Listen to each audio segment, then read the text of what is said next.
What if I told you that one man, born into a humble family in Buenos Aires, would go on to challenge centuries of tradition, redefine the role of the papacy, and touch the hearts of millions, both Catholic and non-Catholic alike?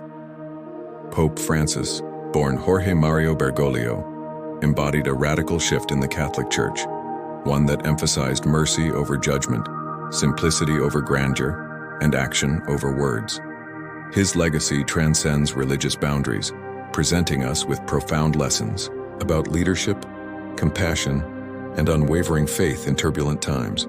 As we reflect on his life and contributions, you might be surprised to discover how this pope from the end of the world, as he once called himself, reshaped not just Catholicism, but our very understanding of spiritual leadership in the modern era.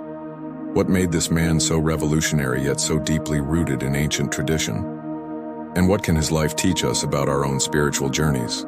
Stay with me as we explore the extraordinary life of a man who traded papal luxury for humble service, who washed the feet of prisoners, embraced the disfigured, and constantly reminded us that God never tires of forgiving us. We are the ones who tire of seeking his mercy. In the next few minutes, I'll reveal 5 little-known aspects of Pope Francis's life that shaped his revolutionary papacy, including a near-death experience in his youth that forever altered his approach to faith and life. You'll discover how these formative moments transformed a once strict Jesuit provincial into the Pope of Mercy who challenged the status quo. And by the end of this journey, you'll understand why his passing marks not just the end of a papacy, but potentially the close of a transformative chapter in religious history that may never be repeated in quite the same way. To truly appreciate Pope Francis's impact, we must first understand the man behind the papal name. Born on December 17, 1936 in Buenos Aires, Argentina, Jorge Mario Bergoglio was the eldest of 5 children born to Italian immigrants. His father was a railway worker, and his mother was a dedicated homemaker. This humble beginning instilled in him values of hard work, simplicity, and concern for ordinary people, themes that would later define his papacy. Before entering the seminary, young Jorge worked as a chemical technician and even worked as a bouncer at a nightclub, a biographical detail that often surprises those who think of religious leaders as having always been separated from worldly occupations. This early exposure to diverse social environments gave him a unique perspective on life outside church walls, something many religious leaders throughout history have lacked. The future pope's path wasn't always clear-cut or straightforward. At age 21, he suffered a severe pneumonia that led to the removal of part of his right lung, a health issue that would affect him throughout his life, but also instilled in him a profound appreciation for life's fragility and the importance of making each moment count. This perspective is reflected in one of his most powerful teachings. We must rediscover the concreteness of the gospel, lest we make of our Christianity a mere philosophy and moral code, but missing the heartbeat of Christ's reality. Bergoglio's journey to priesthood began at age 22 when he entered the Jesuit order, known for its intellectual rigor, missionary zeal, and special vow of obedience to the Pope. The Society of Jesus shaped his thinking profoundly, giving him the analytical tools and spiritual discipline that would later inform his leadership style. He was ordained a priest on December 13, 1969, at the age of 32. His rise through ecclesiastical ranks was marked by both accomplishment and controversy. As provincial superior of the Jesuits in Argentina from 1973 to 1979, he led during the country's Dirty War, a period of state terrorism against political dissidents. His actions during this turbulent time would later become a point of contention, with some accusing him of not doing enough to oppose the military dictatorship, while others crediting him with saving lives behind the scenes. This complex period reflects the reality that religious leaders throughout history have often had to navigate treacherous political waters, making difficult decisions that would later be scrutinized through different historical lenses. Scripture reminds us that the book of Proverbs, chapter 1, verse 20, tells us wisdom calls aloud in the street. She raises her voice in the public square. Yet wisdom sometimes requires discretion and careful navigation of dangerous situations. Imagine yourself in Bergoglio's position in 2013, a 76-year-old cardinal from Argentina, suddenly elevated to the highest office in the Catholic Church after the shocking resignation of Pope Benedict XVI. How would you feel stepping onto the balcony of St. Peter's Basilica, facing tens of thousands of expectant faces and millions more watching worldwide? What would go through your mind as you inherit an institution mired in scandals, bureaucratic inefficiency, and declining relevance to younger generations? This was the monumental challenge facing Cardinal Bergoglio when he became Pope Francis. On March 13, 2013, the first Jesuit Pope, the first from the Americas and the first from the Southern Hemisphere, when he stepped onto that balcony and simply said, "Brothers and sisters, good evening," the world instantly recognized that this was a different kind of Pope. Instead of blessing the crowd first, he asked them to pray for him, a profound gesture of humility that signaled the transformative papacy to come. As you reflect on your own life's pivotal moments, have you ever found yourself thrust into a position of unexpected responsibility? How did you respond? Did you cling to traditional approaches, or did you, like Francis, find the courage to chart a new course while remaining faithful to core principles? The revolutionary nature of Pope Francis's papacy cannot be overstated. From the moment he declined the traditional red papal shoes and golden cross in favor of simple black shoes and his old silver cross, he signaled a dramatic shift in papal priorities. His decision to live in the modest Vatican guest house rather than the apostolic palace, his washing of prisoners' feet, including women and non-Christians, and his embrace of people with severe disfigurements were not merely symbolic gestures, but powerful articulations of his core message, that the Church must be a field hospital after battle, focusing first on healing wounds rather than enforcing doctrinal purity. His papacy was defined by 5 revolutionary principles that challenged centuries of ecclesiastical norms.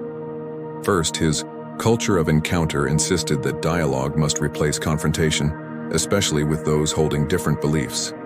Second, his environmental encyclical Laudato Si elevated ecological concerns to the level of fundamental Catholic teaching, framing environmental degradation as a sin against creation and its most vulnerable inhabitants. Third, his reform of Vatican finances brought unprecedented transparency to an institution long shrouded in secretive practices. Fourth, his approach to divisive moral issues emphasized pastoral accompaniment rather than rigid application of rules, famously asking, "Who am I to judge?"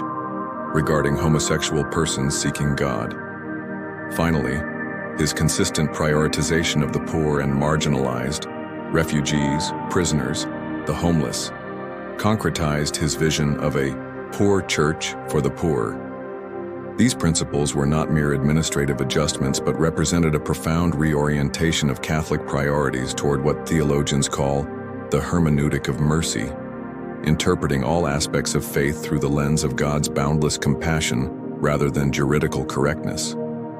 As Jesus taught in the Gospel according to Matthew chapter 9 verse 13, "Go and learn what this means. I desire mercy, not sacrifice."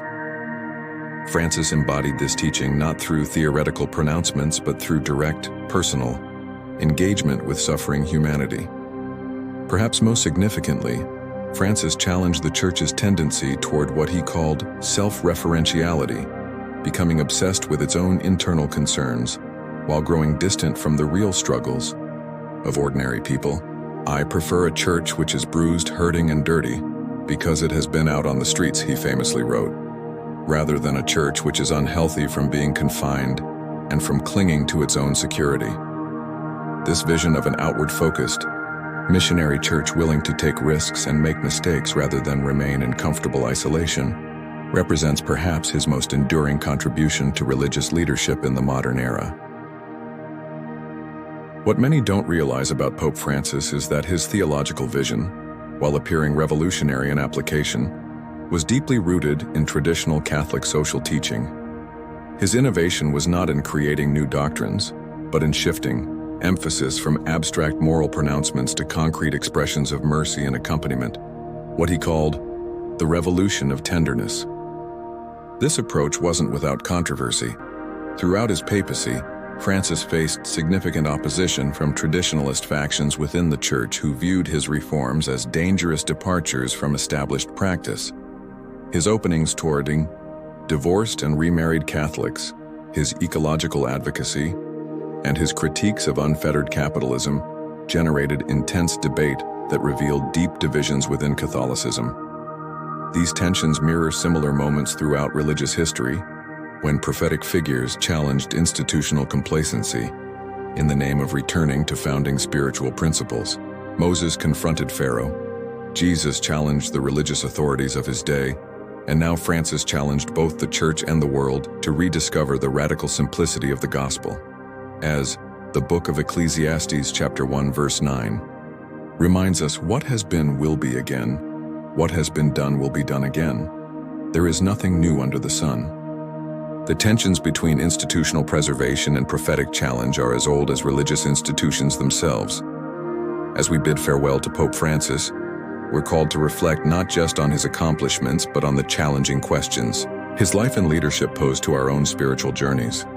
Do we, like Francis, have the courage to leave our comfort zones to encounter those different from ourselves? Are we willing to prioritize mercy over judgment in our interactions with others? Can we embrace a simpler lifestyle out of solidarity with the poor and care for our common home? In a world increasingly dominated by polarization, consumerism, and indifference, Francis's example stands as a powerful counter-witness, reminding us that authentic spirituality must be expressed in concrete actions of love, especially toward those most easily forgotten. As Jesus taught in the Gospel according to Matthew chapter 25 verse 40, "Whatever you did for one of the least of these brothers and sisters of mine, you did for me." This wasn't just a papal slogan for Francis, it was the guiding principle of his life and leadership. His legacy challenges each of us to become, in his words, artisans of peace, builders of justice, and defenders of human dignity in our own spheres of influence. If you've been moved by the extraordinary journey of this humble servant leader, I invite you to continue exploring the fascinating stories of influential religious figures on our channel. Subscribe to Bible Characters Unlocked for more in-depth explorations of the people who have shaped our spiritual heritage, and join our community of seekers dedicated to finding wisdom for today in the sacred stories of yesterday.